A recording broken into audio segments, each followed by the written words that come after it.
Hello students, very good morning to all. And today's topic is normalization. ये हम बनाने जा रहे हैं इंजीनियरिंग कंप्यूटर साइंस पे फिफ्थ सेम का सब्जेक्ट है डेटाबेस मैनेजमेंट सिस्टम, उसमें यूनिट 4 का टॉपिक है नॉर्मलाइजेशन. ओके, तो नॉर्मलाइजेशन क्या होता है? हमने लास्ट क्लास में फंक्शनल डिपेंडेंसीज के बारे में पढ़ा था कि फंक्शनल डिपेंडेंसी क्या होते हैं और कितने टाइप के फंक्शनल डिपेंडेंसीज होते हैं. आज हम जो पढ़ने जा रहे हैं वो है नॉर्मलाइजेशन. नॉर्मलाइजेशन क्या होता है ये देखते हैं. नॉर्मलाइजेशन की अगर बात करें तो एक ये प्रोसेस है जो सिंप्लीफाई करने के लिए काम आता है. जो भी आपका डेटाबेस टेबल है उसको कैसे सिंप्लीफाई करें, कैसे हम अपने एट्रीब्यूट्स को कम करके डेटाबेस को डिज़ाइन करें ताकि आप उस पर डेटा रिट्रीव करते समय और एक्सेस करते समय आपको कोई दिक्कत ना हो. ओके, तो normalization is a process of simplifying the relationship among data elements in the record. Okay. It replaces a collection of data in a record structure by another record design which is simpler, more predictable, therefore more manageable. तो normalisation एक process है जो simplify करता है relationship among data elements जो record में हम store करके रखते हैं. वो रिप्लेस करता है जो कलेक्शन ऑफ डेटा है हमारे पास रिकॉर्ड स्ट्रक्चर में बाय अनदर स्ट्रक्चर जो ज़्यादा सिंपल हो, ज़्यादा प्रेडिक्टेबल हो और इसी कारण वो ईजिली मैनेजेबल हो. Okay, the first step towards normalization is to convert ER model into tables और रिलेशन. तो सबसे पहला स्टेप क्या होता है अगर हम नॉर्मलाइजेशन की बात करें तो नॉर्मलाइजेशन का पहला स्टेप ये कहता है कि सबसे पहले हमको क्या कन्वर्ट करना है, ER मॉडल को टेबल्स पे कन्वर्ट करना है. ओके, टेबल और रिलेशंस पे. The next step is to examine the tables for redundancy and if necessary change there is no redundant form. Second step ये बोलता है कि हम जो टेबल कन्वर्ट करेंगे, जो आपका ईयर मॉडल से जो टेबल कन्वर्ट करेंगे उसमें चेक करेंगे रिडंडेंसी. रिडंडेंसी क्या होता है कि रिपीटेशन ऑफ डेटा नहीं होना चाहिए. जहाँ रिपीटेशन होगा वो डेटाबेस कोई काम का नहीं है क्योंकि एक ही डेटाबेस में नंबर ऑफ फॉर्म्स में अवेलेबल रहेगा तो that is a wrong database. Okay, तो हमको रिडंडेंसी चेक करना है. अगर रिडंडेंसी है तो हमको उस चीज़ को हटाना है और उस टेबल को नॉन रिडंडेंट फॉर्म बनाना है. Okay, need. नॉर्मलाइजेशन की नीड क्यों है? नीड इसलिए है क्योंकि ये रिडंडेंसी रिड्यूस करता है. सबसे अच्छी बात क्योंकि आपके रिपीट जैसे एक मैंने सपोज़ एक कॉलेज का ही अपने कॉलेज का ले लो. अगर आप कॉलेज पे कोई एक डेटाबेस बना रहे हो, सेम वही नाम अगर 4 जगह रिपीट होगा, मतलब एक ही रिकॉर्ड पे इंजीनियरिंग पे भी एक का नाम सेम नाम है, फिर कंप्यूटर साइंस डिपार्टमेंट पे आएंगे तो फिर वही नाम है. तो इस तरीके से एक नाम क्या है 3-4 जगह है बट हमको डेटाबेस पे रिडंडेंसी नहीं चाहिए, रिपीटेशन ऑफ नेम्स टपल्स नहीं चाहिए. तो नॉर्मलाइजेशन बेसिकली क्यों चाहिए? ताकि रिडंडेंसी जो है रिमूव हो पाए. Okay, it can be solve. It can be solve problems and related with the storage, retrieval and updation of data. During the process of normalization, we can identify dependencies which can cause problems when deleting or updating normalization. When deleting or updating. Normalization also helps simplifying the structure of the tables. A fully normalized record consists of a primary key that identifies that identity, a set of attributes that describes that entity. अभी तक हमने देखा कि need के बारे में पढ़ा कि नीड क्यों है. Normalization reduces redundancy. It can also solve problems. कौन से प्रॉब्लम्स को सॉल्व करता है? रिलेटेड टू स्टोरेज के जो दिक्कत आती है उसको सॉल्व करता है. Retrieval of updation of data, मतलब आपको डेटा कहीं से निकालना है, रिट्रीव करना है और अपडेट करना है, इन सब चीज़ों का भी प्रॉब्लम सॉल्व करता है. During the process of normalization we can identify dependencies can cause problems. We can identify dependencies which can cause problems when deleting or updating. हम ऐसे ये प्रोसेस में ये भी फाइंड कर सकते हैं कि जो डिलीटिंग और अपडेट करने से किसके ऊपर कौन सी एट्रीब्यूट डिपेंडेंट है और क्या चेंजेस कर सकते हैं. Normalization also helps the simplified structure of the tables. Normalization आपके स्ट्रक्चर को सिंप्लीफाई करने के लिए भी हेल्प करता है. A fully नॉर्मलाइज्ड रिकॉर्ड क्या कंसिस्ट करके रखता है, आप प्राइमरी की जिसको हम दैट आइडेंटिफाइज दैट एंटिटी, जो रिलेशन है टेबल है उसको आइडेंटिफाई कर पाए, और उसके साथ सेट ऑफ एट्रीब्यूट्स जो आपके एंटिटी को डिस्क्राइब कर पाए। तो ये फुली नॉर्मलाइज्ड रिकॉर्ड कंसिस्ट करके रखता है। Normalization is the process of taking data from a problem and reducing it into a set of relation while ensuring तो नॉर्मलाइजेशन प्रोसेस है जो डेटा एलिमेंट्स को लेता है और जो प्रॉब्लम आती है रिडंडेंसी को उसको रिड्यूस करता है, और रिड्यूसिंग और सेट करता है रिलेशंस को, क्या क्या इंश्योर करता है कि डेटा इंटीग्रिटी नहीं होगा, एलिमिनेटिंग ऑफ डेटा रिडंडेंसी, और मिनिमाइज करेगा insertion deletion and update anomalies को। तो ये नॉर्मलाइजेशन के प्रोसेस में ये तीन चीज़ हमको जो है वो काफ़ी अच्छे से ध्यान रखना है, data integrity, eliminating data redundancy, minimizing the insertion deletion and update anomalies. Okay, steps in normalization, steps क्या क्या इन्वॉल्व है नॉर्मलाइजेशन पे। Normalization can be accomplished and understand in stages, each of which correspond to a normal form. A normal form is a state of relation that results from applying simple rules regarding functional dependencies to that relation. तो normalisation हम कैसे पा सकते हैं और understand कर सकते हैं। Normalization can be accomplished and understand in stages, अलग अलग स्टेजेस में हम उसको समझ सकते हैं। ये नॉर्मलाइजेशन आपके बहुत सारे पार्ट्स में होता है, first normal form, second normal form, third normal form, Boyce Codd normal form, fourth normal form और फिफ्थ नॉर्मल फॉर्म। एक टेबल को हम रिडंडेंसी, डेटा इंटीग्रिटी और एनोमलीज के साथ कैसे रिड्यूस करेंगे, इन सारे स्टेप्स को अलग अलग फॉर्म पे हम देखते हैं। ओके, तो normalization can be accomplished and understand in stages, each of which correspond to a normal form, एक normal form को correspond करेगा। A normal form is a state of relation that results from applying simple rules regarding functional dependencies to a relation। हम कुछ simple rules लगा के normal form accomplish करेंगे। तो ये एक टेबल है विथ मल्टी वैल्यूड एट्रीब्यूट्स, जो हमको देखना है कि नॉर्मलाइजेशन स्टेप कितने चीज़ पे होगा।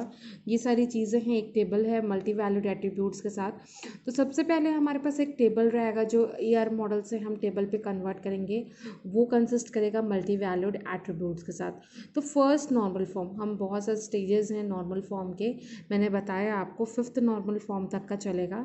तो पहला नॉर्मल फॉर्म पे हमको क्या काम करना रहेगा, क्योंकि ये स्टेप बाय स्टेप प्रोसीजर है, ऐसा विद इन अ सेकेंड्स या आप सोच रहे हैं कि मल्टी वैल्यूड एट्रीब्यूट्स के साथ आप सीधे फिफ्थ नॉर्मल फॉर्म पे आ जाएंगे, ये चीज़ पॉसिबल नहीं है। तो इसको स्टेप बाय स्टेप प्रोसीजर करना पड़ता है, क्योंकि हर एक नॉर्मल फॉर्म दूसरे नॉर्मल फॉर्म के ऊपर डिपेंडेंट है। तो अगर आप सेकेंड नॉर्मल फॉर्म पे आओगे तो वो पर्टिकुलर रिलेशन या जो टेबल है उसको फर्स्ट नॉर्मल फॉर्म पे होना मैंडेटरी है। ओके, तो table with multi valued attributes, then first normal form में होने के लिए आपको क्या चीज़ रिमूव करना है, remove multi valued attributes. Then first normal form पे आपका टेबल आने के बाद सेकंड नॉर्मल फॉर्म में तभी जाएगा जब वो मल्टी वैल्यूड एट्रीब्यूट्स को रिमूव करेगा। दूसरा, पार्शियल डिपेंडेंसीज नहीं होनी चाहिए। पार्शियल डिपेंडेंसीज क्या था, हमने लास्ट क्लास में डिस्कस किया था कि डिपेंडेंसी ऐसी चीज़ है जिस पे हमने एक एग्जाम्पल देखा था। अगर आप लोग को याद नहीं है तो शायद मैं आपको उसको वापस से बता पाऊँ कि पार्शियल डिपेंडेंसी क्या है। जैसे एक हमने रिलेशन लिया था एम्प्लॉय में employee ID, name, department name, salary, course title and date completed. ये आपके employee ID and course title are two primary keys, उसके ऊपर डिपेंडेंट जो हैं, बट आपका जो एम्प्लॉय आईडी है वो कोर्स टाइटल के ऊपर डिपेंडेंट नहीं है, वो एक दूसरे के ऊपर पार्शियली डिपेंडेंट है, नॉट फुल्ली डिपेंडेंट है। तो सेकेंड नॉर्मल फॉर्म आने के लिए आपको क्या करना रहेगा, पार्शियल डिपेंडेंसीज रिमूव करना पड़ेगा। उसके बाद आपका जो है सेकेंड नॉर्मल फॉर्म में आने के बाद आप जब थर्ड नॉर्मल फॉर्म पे आओगे तो थर्ड नॉर्मल फॉर्म पे आपको क्या चीज़ डिलीट करनी है, ट्रांजिटिव डिपेंडेंसीज। अब ट्रांजिटिव डिपेंडेंसीज क्या होती है इसके बारे में भी शायद हम लोग ने पढ़ा था, एक बार और देख लेते हैं। ट्रांजिटिव डिपेंडेंसी क्या होता है, it is relation in a functional dependency between two और मोर नॉन कीन एट्रीब्यूट। जैसे एक रिलेशन है सेल्स, उसमें आपका है customer ID, name, sales person and region. Customer ID आपका क्या है, प्राइमरी की है with underline. Okay, customer ID depend, sale person depend है कस्टमर आईडी पे और रीजन डिपेंड है सेल पर्सन पे। वो क्या हुए, एक दूसरे के ऊपर डिपेंडेंट हो गए, ट्रांजिटिव डिपेंडेंसी इसको कहा जाता है। तो आपको थर्ड नॉर्मल फॉर्म में आने के लिए क्या कर रिमूव करना है, ट्रांजिटिव डिपेंडेंसी को रिमूव करना है। देन आपको boycott normal form, boycott normal form में क्या करना है, remaining anomalies resulting from FD. Functional dependencies को आने के लिए रिमेनिंग एनोमलीज क्या होता है, इंसर्शन, डिलीशन, मॉडिफिकेशन एनोमलीज क्या होते हैं, इसके बारे में आपको डिस्कस करना है और इसको रिमूव करना है। देन आपको फोर्थ नॉर्मल फॉर्म आने के लिए क्या करना है, मल्टी वैल्यू डिपेंडेंसी को रिमूव करना है। देन फिफ्थ नॉर्मल फॉर्म पे आने के लिए रिमेनिंग एनोमलीज को वापस से रिमूव करना है। ओके, तो ये आपका एक बेसिक स्ट्रक्चर है। नॉर्मलाइजेशन पे क्या क्या स्टेप्स इन्वॉल्व होंगे, सबसे पहले आप ईयर मॉडल से रिलेशन टेबल बनाएंगे, उसके बाद first normal form, second normal form, third normal form, Boyce Codd normal form, fourth normal form, fifth normal form. First normal form पे हमको जो रिमूव करना है, मल्टी वैल्यूड एट्रीब्यूट्स को रिमूव करना है। सेकेंड नॉर्मल फॉर्म पे आते हैं तो हमको वो तो फर्स्ट नॉर्मल फॉर्म पे होना कंपलसरी है। देन आपको पार्शियल डिपेंडेंसीज रिमूव करनी है। जब थर्ड नॉर्मल फॉर्म पे आओगे तो वो सेकंड नॉर्मल फॉर्म पे होना ही चाहिए टेबल। और क्या एक्स्ट्रा होना चाहिए, ट्रांजिटिव डिपेंडेंसी को रिमूव करना है।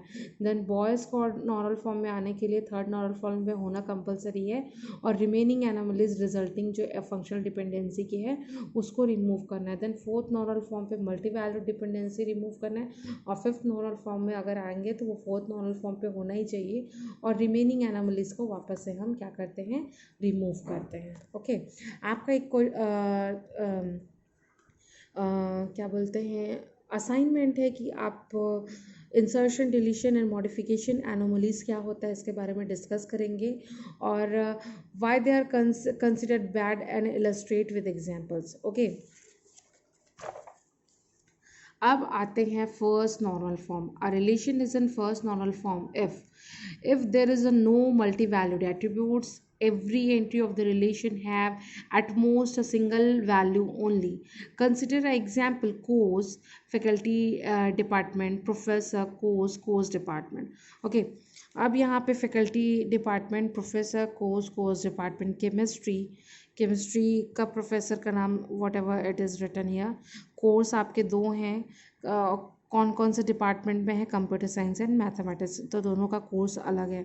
मैथमेटिक्स का प्रोफेसर का नाम ये अलग और ये मैथमेटिक्स अलग अलग जगह पे है।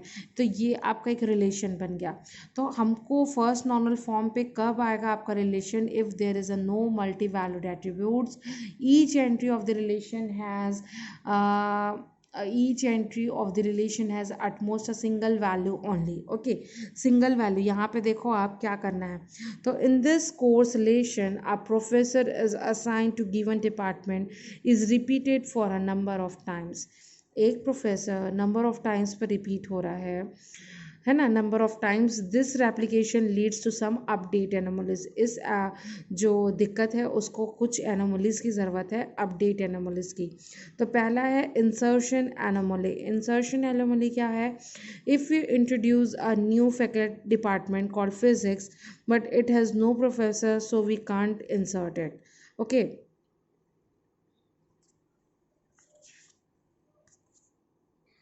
तो हमको क्या है, हमारे पास एक टेबल दिया हुआ है, रिलेशन टेबल। क्या बोल रहा है, फैकल्टी जो डिपार्टमेंट है उसमें एक सब्जेक्ट है, प्रोफेसर एक है, कोर्स अलग अलग है, कोर्स डिपार्टमेंट अलग अलग है। बट क्या यहाँ पे आपका क्या हो रहा है, सिंगल वैल्यू एंट्री मिस हो रही है। सिमिलरली मैथमेटिक्स आपका फैकल्टी डिपार्टमेंट का है, प्रोफेसर एक है बट वो तीन अलग अलग जगह हो रहा है। तो इन सच केस हमको क्या है, एनोमलीज़ का यूज़ करना है डिफरेंट। तो क्या क्या एनोमलीज़, अपडेट एनोमलीज़ हो सकते हैं, तो उसमें क्या आता है, इंसर्शन एनोमली क्या बोलता है, if we introduce a new fact department called physics but it has no professor so we can't insert it. अगर हम कोई फिजिक्स एक फैक्ट डिपार्टमेंट यूज़ करते हैं बट उसके साथ कोई प्रोफेसर नहीं है तो हम उसको इंसर्ट करके करेंगे क्या। ओके, ये आपका इंसर्शन एनोमली है। देन आपका है डिलीशन, डिलीशन क्या बोल रहा है? Deletion of the only professor who teaches a given course will cause the loss of information about the department to which the course belong. अगर हम डिलीट करते हैं जो ऑलरेडी टीच कर रहे हैं तो वो हमारे लिए दिक्कत हो जाएगा, उससे हमारा इन्फॉर्मेशन लॉस हो जाएगा. ओके, अपडेट एनोमली क्या बोलता है? If a professor changes department unless all the rows of where that professor appears are change we could have consistency in the database. तो उसके लिए हम क्या कर रहे हैं? We remove multi value attributes and suppose a set of functional dependency they can be satisfied. क्या क्या फंक्शनल डिपेंडेंसी हो सकता है? प्रोफेसर जो है फैक्ट डिपार्टमेंट, एंड कोर्स क्या है? Course department. Then the only key of the relation is professor and course. तो यहाँ पे हमने क्या किया? प्रोफेसर सेम है, कोर्स का ये आपका नंबर चेंज हो गया है, बाकी डिपार्टमेंट आपका सेम है और कोर्स आपका जो अलॉट है. तो इस तरीके से आपका क्या हो गया? मल्टी वैल्यूड डिपेंडेंसी क्या है? रिमूव हो गया. ओके.